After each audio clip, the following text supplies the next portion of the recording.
Christian Clavier est à retrouver ce lundi 20 février 2023, à 21h10 sur France 3, dans l'Enquête Corse, un film réalisé en 2004 par Alain Berberian et dans lequel il donne la réplique à Jean Reno.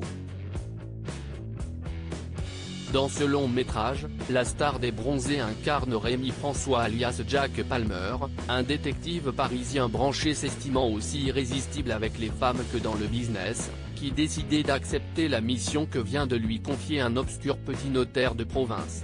Retrouvé Ange Léoni, un citoyen corse introuvable qui a hérité d'un confortable pactole.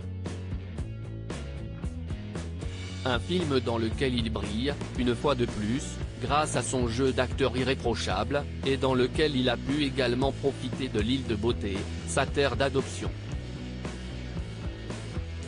Mais il est, pour rappel, originaire de Neuilly-sur-Seine, l'une des célèbres banlieues chics de Paris. Une ville qui avait pour maire Nicolas Sarkozy, dans les années 90. Si est d'ailleurs, plus ou moins grâce à ce détail que les deux hommes se sont rencontrés. En effet, l'acteur avait cherché à joindre la mairie afin de retrouver son père, un chirurgien hors de profession qui avait brutalement disparu et qui habitait cette commune. Ce dernier avait alors succombé à une crise cardiaque, dans sa voiture.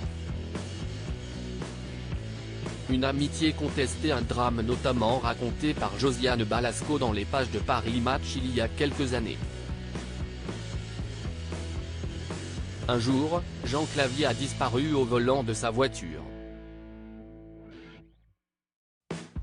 Christian a demandé de l'aide à la mairie.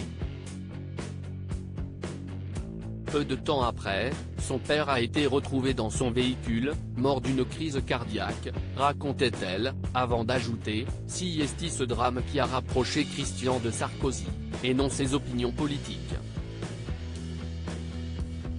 En effet, si ce tragique événement a bien évidemment marqué la vie de la star des Visiteurs, il lui aura également permis de se rapprocher de l'époux de Carla Bruni.